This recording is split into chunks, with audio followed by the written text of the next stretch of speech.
이제 다니엘의 마지막 시간입니다.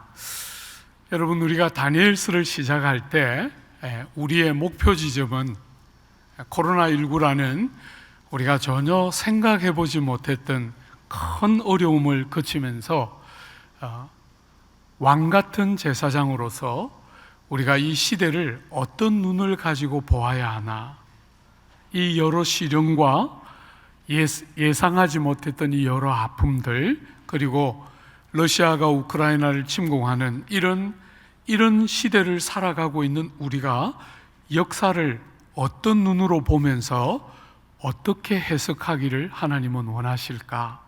우리가 그런 문제의식을 가지고 다니엘서 우리가 같이 보았어요.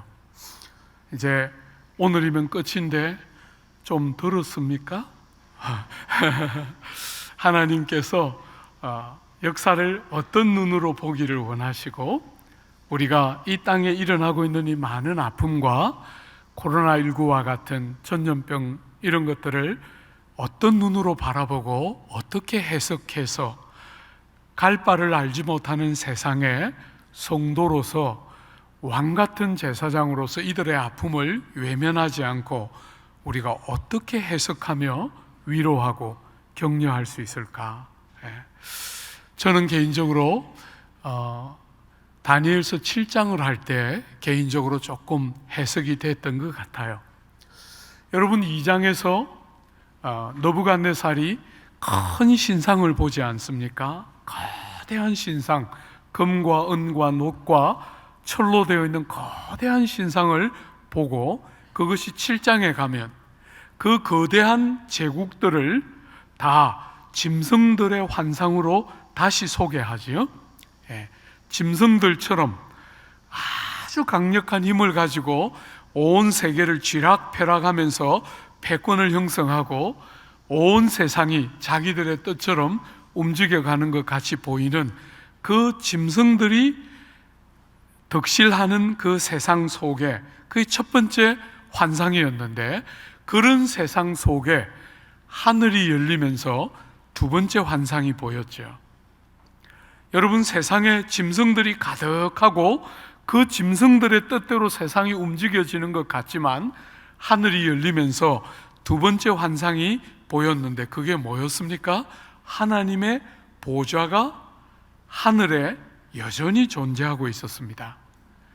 세상이 짐승들의 뜻대로 통치되고 움직여지는 것 같지만 여전히 하나님이 보좌에 앉아서 역사와 만물을 다스리는 것을 우리는 그 두 번째 환상을 통해서 생각해 보았죠. 그렇지만 여러분, 우리가 기다리는 한 나라가 있습니다. 세 번째 환상에서 그 다니엘서 7장은 인자와 같은 이가 등장하면서 왕권을 이어받게 되는 대목을 우린 7장에서 보았습니다. 온 세상에, 우리가 살아가는 이 세상에 짐승들이 덕실되고 전염병과 전쟁의 소문이 곳곳에 들기 때문에 우리는 그냥 그런 것만 보기가 쉽지만 우리가 뭘 기다리고 있는가? 우리가 사모하고 우리가 소원하는 것이 무엇인가 하는 것을 세 번째 환상은 보여줬죠. 그죠? 인자 같은 이가 왕권을 가지고 다스리는 그분의 나라를 우리는 기다리고, 그때 그분과 함께 영원토록 왕노릇하게 되는 하나님의 나라, 인자의 나라, 성도들의 나라를 우리는 사모하고 기다리는 것을 우리가 그 7장에서 보았습니다. 여러분, 그 환상을 보았던 다니엘은 여전히 이방 땅에 있고, 여전히 우리도 이 땅을 살아가면서 그런 소망을 다니엘과 함께 가지고 있지만 아픔이 있고, 우리의 그 소망과 기대를 넘어뜨리게 만드는 많은 어려움들이 우리의 삶에 여전히 있지만, 삶의 어떤 경험을 통과하고 지나가는 순간에도 그 하나님이 우리에게 허락하신 그리스도가 왕노릇하는 그 나라, 예수와 함께 영원토록 다스리게 될 그 나라를 기다리고 사모하면서 절대로 눈에 보이는 대로 살지 않고 믿음으로 신실하고 충성스럽게 살아야 한다 하는 이야기를 처음부터 끝까지 다니엘서는 우리에게 해왔다, 그렇게 느끼게 됩니다. 사랑하는 여러분, 다니엘서도 계시의 말씀처럼 요한계시록과 다니엘서는 약간은 중복되는 부분들을 갖고 있어요. 신약 성경의 제일 마지막 성경인 요한계시록, 고난받고 고통을 통과하고 있는 성도들에게 주시는 그 요한계시록의 제일 마지막 말은 예수께서 말씀하시기를 진실로 속히 오리라, 예수께서 진실로 속히 오리라 이렇게 말씀하셨고, 그 말씀을 듣는 성도들이 아멘, 주 예수여 오시옵소서 하고 계시록이 끝났어요. 사랑하는 여러분, 위대하고 영광스러운 그 나라의 완성을 바라보았지만 아직도 속히 오실 그분을 기다리는, 그죠? 기다림이 여전히 있었던 것처럼 다니엘서도 제일 마지막 본문이 가서 마지막을 기다리라예요. 놀라운 환상, 아픔도 있고 핍박도 있었지만 기적같이 하나님이 정한 시간에 적그리스도의 강력한 세력이 무너지면서 주님의 오심과 그 하나님 나라가 완성되고 구원의 영광 안으로 온전히 들어가는 그 복된 날을 환상 중에 다 보았으므로 가서 마지막을 기다리라 였어요. 사랑하는 여러분, 여러분과 저의 삶에도 여전히 아직도 일정한 정도로 낙심함이 없이 가서 마지막을 기다리는 인내와 소망이 끊임없이 새롭게 되면서 믿음의 충성스러움을 잃지 않는 삶이 우리 모두에게 요청되고 있음을 보게 되지요. 오늘 우리는 본문을 가지고 그 종말에 대한 조금 더 몇 가지들을 같이 생각해 보려고 그래요. 4절부터 한번 볼까요? 다니엘아, 마지막 때까지 이 말을 간수하고 이 글을 봉합하라. 많은 사람이 빨리 왕래하며 지식이 더하리라. 여러분, 이제 이 다니엘서를 마무리하면서 천사가 다니엘에게 말하기를 이 말을 간수하고 이 글을 봉함하라 이렇게 말했어요. 여러분, 이 말이 무슨 뜻 같아요? 약간 피상적으로 읽으면 느낌이 이 말과 이 글을 비밀스럽게 잘 간직해서 드러나지 않도록 하라, 이런 느낌이 약간 있지만 그런 뜻이 아니에요. 여러분이 귀한 계시의 진리의 말씀을 어떤 오류나 어떤 부패함으로부터 잘 지켜서 잘 보존하고 간수해서 두고 오는 여러 세대가 진리를 통한 유익을 얻도록 간수하고 봉함하라는 거예요. 그죠? 그래서 이 귀한 진리의 말씀을 통해 많은 사람들이 두고 유익을 얻을 수 있도록 오류나 부패나 그 어떤 것으로부터 이들을 잘 간수하고 지켜서 다음 세대들이 유익을 얻도록 하라는 것이에요.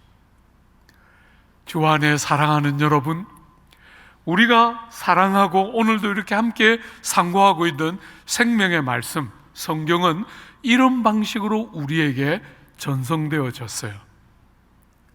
당시에 많은 어려움들이 있던 그 시대에 믿음의 사람들이 하나님께 받았던 그 귀한 진리의 말씀을 간수하고 봉함해서 오늘 우리에게까지 모든 왜곡됨과 모든 위험과 모든 부패로부터 진리의 말씀을 잘 간수하고 봉하면서 오늘 여러분과 저에게까지 전달해 준 것이 하나님의 말씀이에요.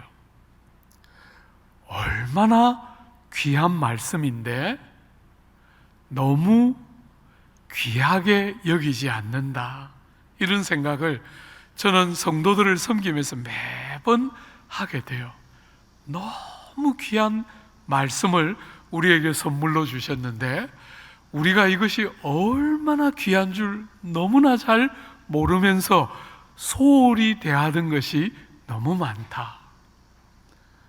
사랑하는 여러분, 중세 시대는 성경을 한 권을 사려면 오늘 우리 돈으로 1억이 넘는 돈을 지불했어야 됐어요. 그리고 그 분량도 얼마나 많은지 말 2마리가 끄는 마차로 3분의 2나 되는 분량을 채워야만 성경 한 권이 되는 그런 시대가 중세 시대였어요. 지금 여러분과 제가 사는 시대는 이렇게 간편한 성경을 그렇게 아주 비싸다 할 수 없는 가격으로 쉽게 구할 수 있는 시대를 살다 보니까 사람들은 쉽게 구하니까 성경이 값이 없는 것처럼 가볍게 여기는 것은 아닌가. 얼마나 많은 사람들이 정말 많은 수고를 거쳐서 오늘 우리에게까지 이 복되고 귀한 성경이 주어졌는데, 저는 마치 이런 느낌이에요. 많은 성도들이 성경을 덮어놓고 절대로 안 열어요. 교회 올 때 이렇게 끼고 오기는 하지만 집에 가서 다시 거의 모셔다 놓고 예배당 올 때 다시 이렇게 털어가지고 일주일 동안 먼지가 많이 묻어가지고 털어가지고 이렇게 끼고 오는데, 마치 느낌이 내가 이것을 여는 순간에 화 목사님이 나의 날카로운 질문을 견디기 어려워할 것이므로 그렇게까지 그분을 또 고난에 처하게 할 수 없다.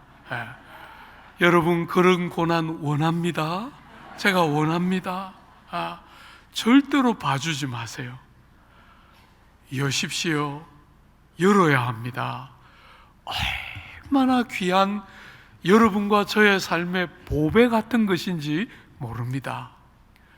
제가 마치 여러분들이 성경을 대하는 모습을 보면 한 번씩 어릴 때 경험이 생각이 나요. 중등학교 2학년인가 3학년 때 지방에 있으면서 서울로 수학여행 왔어요. 기차 타고. 그런데 제가 기차를 딱 탔는데 제 반에 있는 한 친구가 거기 먼저 타서 바나나를 꺼내서 먹고 있는 거예요. 제가 그때 보면서 깜짝 놀라서 얼마나 집이 부자면 바나나를 먹을까? 여러분, 그 시절에 우리는 사실 바나나 책에서만 봤지 실물로 거의 못 보고 컸어요. 그런데 수학여행 가는 기차간에 그 친구가 앉아서 바나나 먹고 있는 거예요. 제가 그때 부끄러워서 말은 못했지만 제가 진짜 하고 싶은 말이 있었어요. 한 입 먹자. 이 말은 그 말은 감히 할 수도 없었고요. 한번 만져보고 싶었어요. 그랬으면 제가 그 이후에 몇 년 동안 내가 먹지는 못했지만 만졌다. 그 바나나, 여러분, 어느 날 바나나가 수입되어 들어오기 시작하는데 지천에 막 굴러다니는데 진짜 부자구나. 그런 사람 아무도 없잖아요. 그죠? 흔해지기 시작하니까 바나나가 이제 더 이상 놀라움의 대상이 아니에요. 사랑하는 여러분, 성경이 여러분에게 그런 대상이 되면 안 돼요. 너무 귀한, 얼마나 많은 사람들의 피와 땀과 정말 간수와 봉함의 무수한 수고를 거쳐서 여러분과 저에게 이 귀한 성경이 주어졌어요. 한 해가 얼마나 빠르게 흘러가고 있는지, 절반이 벌써 지나고 7월이 되었는데 여러분은 성경 얼마나 읽었습니까? 지난 6개월 한 해의 절반이 흐르고 있는 동안에 하나님의 말씀 얼마나 가까이 하고 자주 열고 정말 밥 먹는 것처럼 물 마시는 것처럼 성경을 그렇게 가까이 하고 그렇게 사랑하고 그렇게 좋아하고 그렇게 열어서 탐나는 대로 말씀을 가까이 하는 일을 어떻게 하며 살았습니까? 저는 우리 남서울을 구성하고 있는 모든 교우들은 다른 사람들처럼 목사님, 저는 그래도 1년에 한 번은 성경 읽어요. 저는 그런 거 만족하지 않습니다. 여러분은 절대로 그렇게 신앙생활 하면 안 된다고 생각해요. 적어도 1년에 2번 혹은 3번 이상은 읽어야 한다. 여러분처럼 총명하고 많은 공부를 하고 지혜롭고 총명한 사람들이 성경을 1년에 한 번밖에 안 읽는 것은 직무유기다. 여러분들은 적어도 2번 혹은 3번 이상은 1년에 읽어야 마땅한 대로 사는 것이다. 그렇게 생각해요. 여러분, 세상살이 살면서 한 번씩 마음이 다치고 너무 어려워서 손가락 하나 까딱할 수가 없다, 이런 순간들도 우리가 간혹 당하잖아요. 그죠? 저도 이 인생길을 달려오는 동안 정말 그렇게 아무것도 할 수 없는 그런 기진맥진한 삶의 순간들을 간혹 경험해요. 그럴 때 제가 안 믿는 누구처럼, 안 믿는 어떤 사람처럼 막 비가 막 억수같이 내리는 길을 막 정처 없이 비 맞으면서 막 돌아다니면서 고함치고 그렇게 할 수는 없잖아요. 목사니까. 그죠? 그래서 그 아픔이 있을 때 그냥 끙끙끙끙 앓다가 그냥 어쩔 수 없이 시간이 조금 흐르고 나면, 아픔이 조금 진정이 되고 나면 성경을 대부분의 경우에 펴게 돼요. 여러분, 제가 성경을 그렇게 기진맥진한 상태에서 성경을 딱 펼 때마다 제가 너무 놀라는 게 있어요. 성경을 딱 펴면 전혀 제가 생각해 본 적이 없는 방식의 사고, 기진맥진해서 아무것도 할 엄두가 안 나는데 성경을 딱 열어서 하나님의 말씀을 읽기 시작하면 정말 생각해보지 못했던 선하고 좋은 생각들이 마음에서부터 말씀을 통해서 생겨나서, 똑같은 상황이잖아요. 그죠? 환경은 하나도 안 바뀌었는데 그 환경을 다른 눈으로 보면서 다른 중심을 가지고 환경을 받아내면서 극복하게 하는 감격이, 성경을 열 때, 정말 필요할 때마다 성경을 열 때 주님이 그런 영광을 주신 것을 여러분이 다 경험하고 알고 있는 거잖아요. 사랑하는 여러분, 세상 사람들처럼 믿는 사람인데도 세상살이가 너무 수고롭고 어려울 때 아무것도 하고 싶지 않고 성경도 보고 싶지 않다 이러지 말고, 그때 다른 거 하지 말고 성경 한번 열어봐요.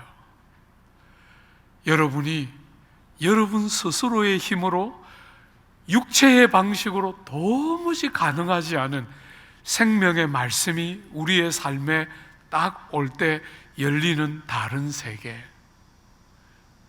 얼마나 정말 어디에서도 들어볼 수 없는 하나님이 우리에게 들려주시는 당신의 마음을 만날 때 그 모든 무기력과 고통으로부터 이길 힘과 능력을 공급하는 생명의 말씀의 영광을 여러분이 이 땅을 살면서 누려야 예수 믿는 게 뭔지를 알고 그 맛이 뭔지를 아는 거잖아요. 그래야 이 수고 많은 세상길을 우리가 분별하며 이기는 이김이 뭔지를 알게 되는 거지요. 성경 열어야 합니다. 성경을 여러분 바로 제일 가까운 데 두고 틈나는 대로 열어서 하나님의 말씀이 여러분의 마음에 채워져서 보이는 대로, 생각나는 대로 생각하고 보이는 대로 말하는 것이 아니라, 사랑하는 여러분, 성경이 하나님이 우리에게 하고 싶어 하시는 음성을 듣고 그 방식으로 다르게 생각할 줄 아는 힘들이 길러지면서 세상을 다른 눈을 가지고 바라보면서 다르게 해석하고 다르게 보면서 사는 능력들이 우리에게 제공되는 역사와 영광이 성경을 열 때 일어나는 것이지. 아모스가 그 시대를 살아가면서 탄식하며 아파하며 이렇게 말했죠. 주 여호와의 말씀이니라. 보라, 날이 이를지라 내가 기근을 땅에 보내리니 양식이 없어 주림이 아니요 물이 없어 가람이 아니요 여호와의 말씀을 듣지 못한 기갈이라. 사람이 이 바다에서 저 바다까지 북에서 동까지 비틀거리며 여호와의 말씀을 구하려고 달려 왕래하되 얻지 못하리니 그날의 아름다운 처녀와 젊은 남자가 다 갈아여 쓰러지리라. 사랑하는 여러분, 여러분에게 주시는 말씀의 은혜는 언제나 가능한 것이 아니에요. 절대로 그렇지 않습니다. 기갈이 있는데 먹지 못하는 배고픔이 아니라, 마시지 못하는 갈증이 아니라 여호와의 말씀이 없는 배고픔과 여호와의 말씀이 없는 갈증들이 생기는 때가 있다는 거예요. 여러분, 제가 유학을 갔던 영국은 여러분이 아는 것처럼 400년 동안 해가 지지 않는 나라였어요. 그 400년 동안 기독교 역사가 알고 있는 가장 위대한 인물들이 한꺼번에 그 400년 동안 기라성 같은 믿음의 사람들이 쏟아져 나오면서 영국의 황금 시대를 열고 그 황금 시대의 아름다움을 장식했어요.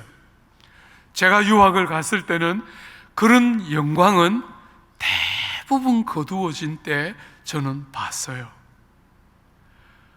그런 일이 언제나 가능한 것이 아닙니다. 가능할 때, 하나님이 은혜를 주실 때 성경을 열고 하나님의 음성을 듣고 세상의 방식으로, 육체의 방식으로 내가 원하는 대로가 아니라 하나님이 나에게 하시는 말씀을 들어야 다른 삶이 가능해지는 것이지. 사랑하는 여러분, 이 하나님의 말씀이 여러분과 저에게 종말에 대해서 뭐라고 말하고 있습니까? 한번 보십시오. 종말에 대해서 5절에 나 다니엘이 본즉 다른 두 사람이 있어 하나는 강 이쪽 언덕에 섰고 하나는 강 저쪽 언덕에 섰더니 그 중에 하나가 세마포 옷을 입은 자 곧 강물 위쪽에 있는 자에게 이르되 이 놀라운 일의 끝이 어느 때까지냐 하더라. 5절 6절에 보면 세 인물이 등장합니다. 하나는 강 이쪽에 섰고 하나는 강 저쪽에 섰고 세마포를 입은 한 무리가 등장합니다. 그죠? 그렇게 총 세 인격이 등장하는데, 세마포 옷을 입은 이 사람은 아마 우리가 추론할 때 10장에서부터 시작된 이 환상을 다니엘에게 설명해 줬던 그 천사였을 것이라고 보면 틀림없을 거예요. 그 천사를 향해서 등장한 두 인물 중에 한 인물이 질문합니다. 이 놀라운 일의 끝이 어느 때니까? 하고 물었어요. 여러분, 이 놀라운 일이 뭡니까? 우리가 지난 시간에 보았던 종말의 때에 적그리스도가 나타나서 전무후무한 역사 이래로 상상도 못하는 큰 박해와 핍박을 교회가 경험하게 되는 그 고통을 통과하고 있는데, 기적같이 이 고난이 언제 끝나나 하고 좌절하고 있을 때 기적같이 하나님의 때가 되자 그 적그리스도의 강성한 세력이 한순간에 무너지면서 구원의 영광이 나타나고 완성되는 이 놀라운 일의 끝이 어느 때까지입니까? 하고 질문했어요. 사랑하는 여러분, 어느 때까지라고 대답하고 있습니까? 한번 보십시오. 7절, 내가 들은즉 그 세마포 옷을 입고 강물 위쪽에 있는 자가 자기의 좌우 손을 들어 하늘을 향하여 영원히 살아계시는 이를 가리켜 맹세하여 이르되. 여러분, 보통 사람들이 맹세를 할 때는 한 손을 들고 맹세하잖아요. 그런데 오늘 이 천사는 두 손을 들고 맹세하고 있어요. 무슨 말을 하고 싶은 거죠? 그만큼 중요하고 그만큼 진실하다는 사실을 이야기하고 싶어 하는 거죠. 그죠? 여러분, 이 놀라운 일의 끝이 어느 때까지입니까? 두 손을 들고 맹세하여 말하기를 뭐라고 말했습니까? 한때, 두때, 반때를 지나서 성도의 권세가 다 깨어지기까지이니 그렇게 되면 이 모든 일이 다 끝나리라 하더라. 여러분, 한때, 두때, 반때입니다. 이미 벌써 여러분들이 한번 봤죠? 어디서 봤죠? 다니엘서 7장에서 우리가 봤어요. 작은 뿔이 교회를 핍박하고 박해하는 그 기간을 말할 때 한때와 두때와 반때라고 해석하는 거 우리가 봤죠, 그죠? 그런데 여러분, 그때 그 본문을 해석할 때 이 한때와 두때와 반때를 한 해로 해석하면서 3년 반, 한때와 두때와 반때를 3년 반으로 해석하고 싶어하는 학자들이 많다. 자, 그렇게 우리가 그 본문을 해석했죠. 왜냐하면 요한계시록에 가보면 42달이 등장해요. 요한계시록 12장 13장에 보면 42달이 등장하고 연이어서 1260일이 등장해요. 42달을, 그죠? 30을 곱하면 1260이에요. 그래서 그런 본문에 근거해서 한때와 두때와 반때를 3년 반으로 해석하고 싶어요. 3년 반은 달로 따지면 42달이 돼요. 그래서 그런 해석을 지지하는 사람들이 있지만 우리는 그 해석을 받아들이지 않고 상징적으로 해석을 했죠, 그죠? 왜냐하면 잠시 후에도 보겠지만 종말과 관련해서 하나님이 종말에 관한 예언을 주실 때 나오는 숫자들은 많은 경우에 상징성이 강한 숫자이기 때문에 그것을 구체적인 숫자로 합산하고 계산하려고 하면 안 된다. 그래서 우리는 그 본문을 어떻게 해석했냐면 한때, 고난의 때가 온 거죠. 고난의 때가 왔는데 우리가 생각하는 것보다 더 길어서 두때가 됐어요. 우리는 고난이 오면 빨리 끝나기를 원하는 마음을 갖게 되는데 우리 생각보다 더 길어서 고난이 왔는데 한때로 끝나지 않고 더 고난이 길어지면서 두때가 되고, 그래서 많은 사람들이 좌절하고 낙심하는데 하나님께서 그 백성의 연약함을 하감하시고 아시는 하나님께서 때를 단축시켜서 반때, 그죠? 그래서 신속하게 그 백성을 위하여 간섭하시는 하나님, 우리가 그렇게 한때와 두때와 반때를 그렇게 해석했어요. 그죠? 저는 그 해석이 더 정확할 것이다, 그렇게 봐요. 사랑하는 여러분, 이 한때와 두때와 반때의 특징이 뭡니까? 오늘 본문에 나와 있죠, 그죠? 7절 하반절 한 번만 더 보세요. 한때, 두때, 반때를 지나서 성도의 권세가 다 깨어지기까지 그렇게 되면 이 모든 일이 다 끝나리라 하더라. 여러분이 한때와 두때와 반때의 중요한 특징은 하나님의 백성들, 성도들의 권세가 다 깨어지는 거예요. 얼마나 고난이 크고 많은지 성도들의 믿음이 어디 있는가 싶을 만큼 낙심하고 아프고 그 성도들과 교회의 아름다움과 권세가 다 깨뜨려져서 이러다가 망하겠구나 싶을 만큼 교회가 위축되고 성도들의 믿음이 깨뜨려지면서 그 권세가 다 깨뜨려져서 망하기 직전의 순간이 될 때 끝이 온다, 이렇게 말하고 있는 것이에요. 사랑하는 여러분, 우리 예수님이 이 땅에 오시기 전에 어떤 일이 반드시 있습니까? 적그리스도가 일어나서 교회와 성도들을 큰 고난을 통과하게 하는 일이 반드시 있다는 거예요. 고난이 없이 그 예수의 재림이라는 영광스러운 일이 절대로 없고 고난을 반드시 통과하게 되는데, 사랑하는 여러분, 그 고난을 통과할 때 반드시 기억해야 한다는 거예요. 뭘? 우리가 생각하는 것보다는 길지만, 그죠? 그래서 한때요, 두때이지만, 우리가 생각하고 기대한 것보다 긴 시간인 것은 틀림없지만 절대로 하나님의 통제 바깥에 있는 일이 아니고 하나님의 시간이 딱 되면 상상할 수 없이 급하고 강하게 하나님 나라가 임하면서 그 절대적인 것 같아 보이는 권세와 능력이 괴멸되고 깨뜨려지면서 하나님의 구원의 완성이 눈앞에 펼쳐지는 것을 보게 된다는 거예요. 그러므로 절대로 그런 고난의 기간들을 통과할 때, 성도의 권세가 다 깨뜨려지는 것 같은 아픈 기간을 통과할 때 낙심하거나 절망하거나 안 믿는 사람들처럼 어차피 세상은 그런 것이야 하면서 쾌락에 빠지거나 허무주의에 빠지거나 절대로 그렇게 하지 말고 하나님의 말씀을 딱 붙들고 믿음으로 충성스럽고 신실하게 믿음을 지키며 살아야 한다 하는 이야기를 다니엘서는 처음부터 끝까지 일관되게 하고 있는 것이에요. 사랑하는 여러분, 오늘 7절을 여러분들이 봤는데도 여전히 좀 충분하지 않은 게 많지요.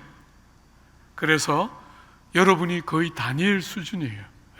다니엘도 이해가 안 돼서 다시 질문해요. 한번 보세요. 여러분 8절에 내가 듣고도 깨닫지 못한지라 내가 이르되 내 주여 이 모든 일의 결국이 어떠하겠나이까 하니, 여러분 이 모든 일의 결국, 그 큰 환난과 주님의 기적 같은 다시 오심이 더 조금만 더 상세하게, 더 조금만 더 제대로 알도록 소상하게 설명해 주십시오 하고 요청하니까, 사랑하는 여러분, 이 종말에 대한 성경의 관점 잘 보십시오. 어떻게 대답하고 있는가 한번 잘 보십시오. 여러분들이 기독교의 역사를 보면 기독교 역사에 제일 많은 이단이 예수님이 어떤 분이신가, 그분이 하나님이시고 사람이신가, 아니면 하나님이시기만 한가, 아니면 사람이시기만 한가, 이런 주제를 가지고 제일 많은 이단들이 초기부터 일어났어요. 그 다음으로 많은 이단이 일어난 것은 종말이에요. 종말론과 관계해서 얼마나 많은 이단들이 일어나고, 특별히 한국 교회는, 한국 사회는 정말 성경에 근거하지 않은 잘못된 종말론이 교회를 너무나 많이 아프게 했던 게 조국 교회의 모습이에요.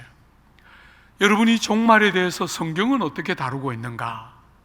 그 마지막 때 그 모든 일의 결국이 어떠하겠습니까? 하고 다니엘이 물었는데 성경이 뭐라고 대답하는지 한번 눈여겨보십시오. 여러분 9절입니다.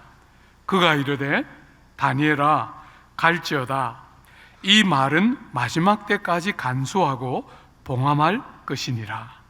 여러분 13절도 한번 보십시오. 너는 가서 마지막을 기다리라.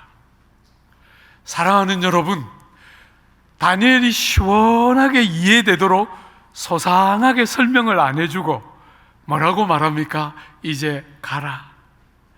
그 질문 자꾸 반복하지 말고 이제 가서 마지막을 기다리면 된다, 이렇게 말했어요. 여러분이 어느 날 여러분의 친구하고 어떤 교회를 갔는데 종말에 대해서 근거 없이 상세하게 확신 중에 말하는 사람들을 보면 여러분은 두말하지 말고 빨리 남서울교회로 와요.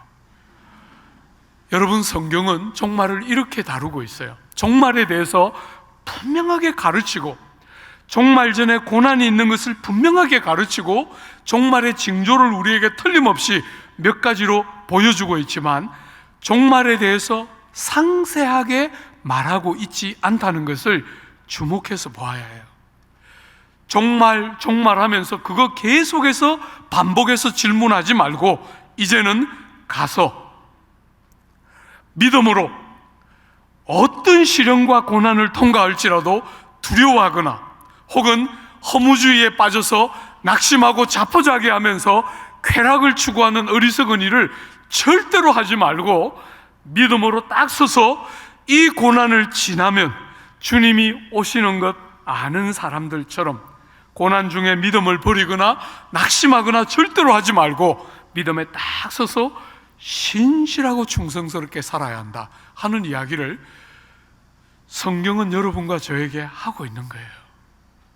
상세하게 다 알아야 신앙생활을 잘한다, 그렇게 말하지 않고 성경이 침묵하는 지점에서 침묵하고 성경이 여러분을 데려가는 지점까지 온전히 들어가는 계시 의존 사색이라고 선배들은 말했는데, 성경이 우리를 데려가는 지점까지 온전히 가고 성경이 멈추는 자리에 멈추는 것이 성경이 가지고 있는 질서예요. 사랑하는 여러분, 성경이 말하지 않는 것을 근거 없이 확신 중에 말하는 사람들을 신뢰해서는 안 돼요. 그가 누구든지 관계없습니다. 사랑하는 여러분, 성경을 넘어서는 것은 안 돼요. 그러나 성경이 말하는 데까지 신실하게 들어가는 것은 너무나 중요하고 필요하겠지요. 사랑하는 여러분, 종말에 대해서 이렇게 소상한 이야기는 하지 않지만 여전히 종말에 대해서 필요한 이야기를 몇 가지 하고 있어요. 한번 보세요. 여러분, 10절입니다. 많은 사람이 연단을 받아 스스로 정결케 하고 희게 할 것이나 악한 사람은 악을 행하리니 악한 자는 아무것도 깨닫지 못하되 오직 지혜 있는 자는 깨달으리라. 여러분 잘 보십시오. 종말이 가까우면 가까울수록 사람들은 깨달아서 하나님의 때가 다가오고 있다는 것을 깨달아서 제대로 믿는 사람들은 더 자기를 살펴서 많은 연단을 거치면서 정결하고 거룩한 삶을 추구하게 돼요. 주님이 성경에 말씀하셨잖아요. 있는 자는 더 받아 누릴 것이지만 없는 자는 있는 것마저 다 빼앗기게 돼요. 하나님의 백성들은 시대가 어떻게 흘러갈지라도 자기의 죄를 돌아보고 깨닫고 최대한 거룩하고 성결한 삶으로 자기를 정결하게 지키려고 애쓰게 돼요.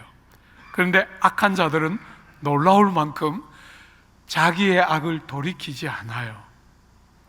악한 중에 죄를 더 짓고 있는데도 왜 죄를 더 짓지요? 깨닫지 못하기 때문에 안 보입니다. 사랑하는 여러분, 오늘 조국 교회 안에 있는 많은 성도들이 목사님 다 그렇게 살아요. 다 그렇게 살아요. 나만 어떻게 그렇게 다르게 살 수 있나요?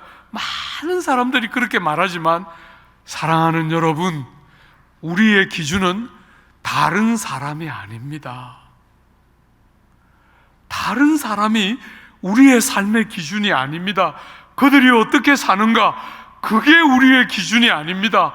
말씀이 뭐라고 가르치나 하는 것이 우리의 삶의 기준인 것이지, 남들이 다 그렇게 사니까 나도 어쩔 수 없이 그렇게 산다, 우리는 그렇게 살지 않아요.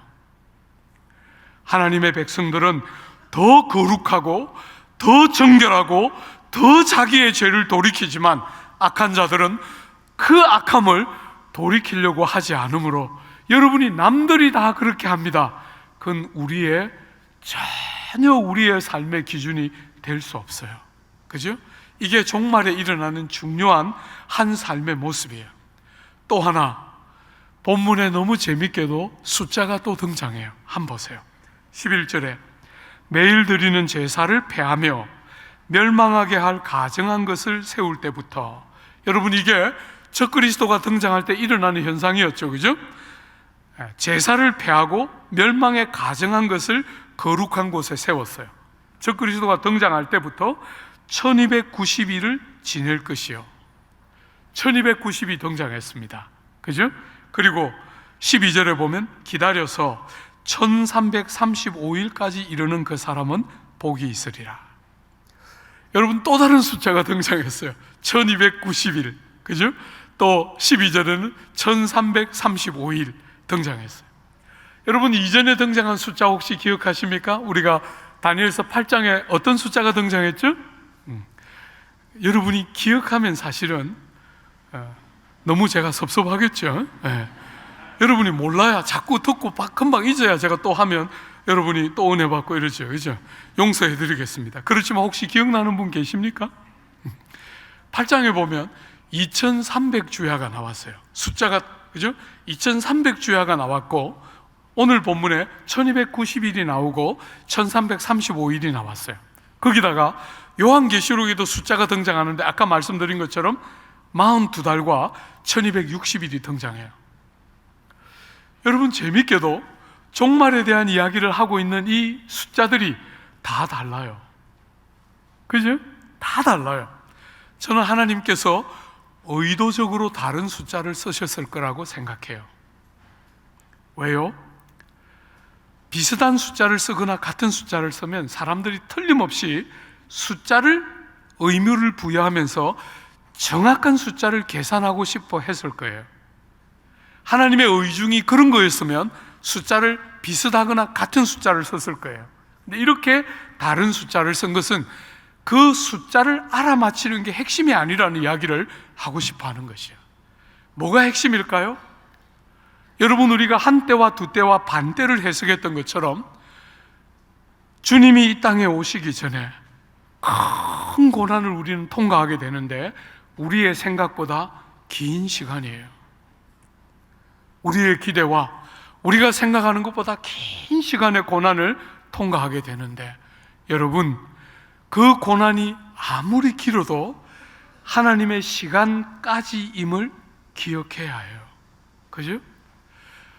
그 고난이 우리의 생각보다 길기 때문에 낙심하거나 하나님이 안 계신 것처럼 절대로 여기지 말고, 우리의 생각보다 길어서 1260일일 거라고 생각했는데 1290일이 되고, 1290일일 거라고 생각했는데 1335일까지 낙심하지 않고 기다리는 자가 복이 있다. 이렇게 오늘 본문은 말하고 있는 거예요. 주 안에 사랑하는 여러분, 한번 정리해 볼까요? 다니엘서는 오늘 이 코로나 팬데믹을 지내는 우리들에게 무슨 이야기를 하는 것 같습니까? 다른 이야기들은 제가 군데군데에서 했기 때문에 세 가지 정도만 짧게 한번 생각해 보려고 해요. 첫 번째, 눈에 보이는 것이 전부가 아니다. 여러분, 제가 나이를 조금씩 먹으면서 경험하는 것이, 똑같은 일을 경험했는데 사람들이 각자 그 일을 말하는 내용이 달라요. 여러분, 그런 일 많이 겪어볼 거예요. 그죠? 어릴 때는 그런 것을 그 사람이 거짓말한다고 쉽게 생각했는데 그런 경험이 많이 반복되니까 이젠 약간 알겠어요. 거짓말을 하는 게 아니라 사람들은 자기가 보고 싶은 것을 보고 자기가 원하는 것을 기억해요. 눈으로 보는 것이 정당한 것 같지만 그렇지 않아요. 눈으로 똑같이 봤는데 기억하고 있는 내용이 다 사람마다 다른 경우가 굉장히 많아요.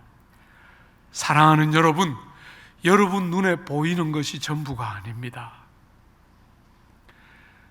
짐승들이 덕실거리는 세상에 하늘 보좌가 배설되어 있어서 하나님이 여전히 통치하고 계시고, 우리가 정말 사모하고 기다리는 나라는 인자가 우리와 함께 왕노릇하는 그 나라를 우리는 기다리고 있습니다. 눈에 보이지는 않지만 그 나라가 실존하고 그것까지 봐야 진짜 전부를 보는 것이에요. 믿음으로 사는 것이 가장 제대로 사는 것이지, 믿음으로 사는 것은 이상적으로 사는 것이 아닙니다. 세상이 현실인 것 같지만 세상이 이상을 말해요. 세상은 오늘 본문처럼 고난에 대한 이야기를 안 합니다. 잘 되는 이야기만 할 뿐이죠. 성경은 고난도 이야기하고 회복도 이야기합니다. 전부를 보고 믿음으로 살아야 정말 제대로 현실적으로 사는 것이지. 두 번째로, 적지 않은 사람들이 이렇게 말합니다. 목사님, 믿음도 조금 환경이 받쳐져야 믿음으로 살지요.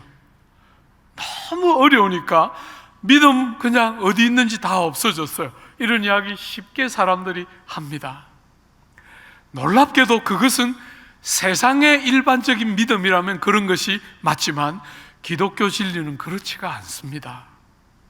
하나님의 진리는 환경과 형편에 의해서 좌우되는 것이 아니고, 다니엘처럼 나라를 빼앗기고 이방 땅에 가서 정말 처절하게 어려운 상황인데도 그런 어떤 형편에서도 살아계신 하나님의 세상이기 때문에 믿음으로 사는 일에 실패할 수 없다, 이렇게 가르쳐요. 환경이 어지간해야 믿음으로 사라지는 게 아닙니다. 어떤 삶의 자리에도 믿음으로 사는 일은 가능한 일이라고 분명하게 성경은 가르치고 있어요. 그러므로 종말을 사는 여러분과 저를 붙들어주는 너무너무 중요한 기초가 뭘까요? 바람이 불고 비가 내릴 때 여러분들이 무너지지 않고 반석처럼 딱 서서 신앙생활을 할 수 있는 너무너무 중요한 방법이 뭘까요? 말씀에 뿌리 내린 믿음.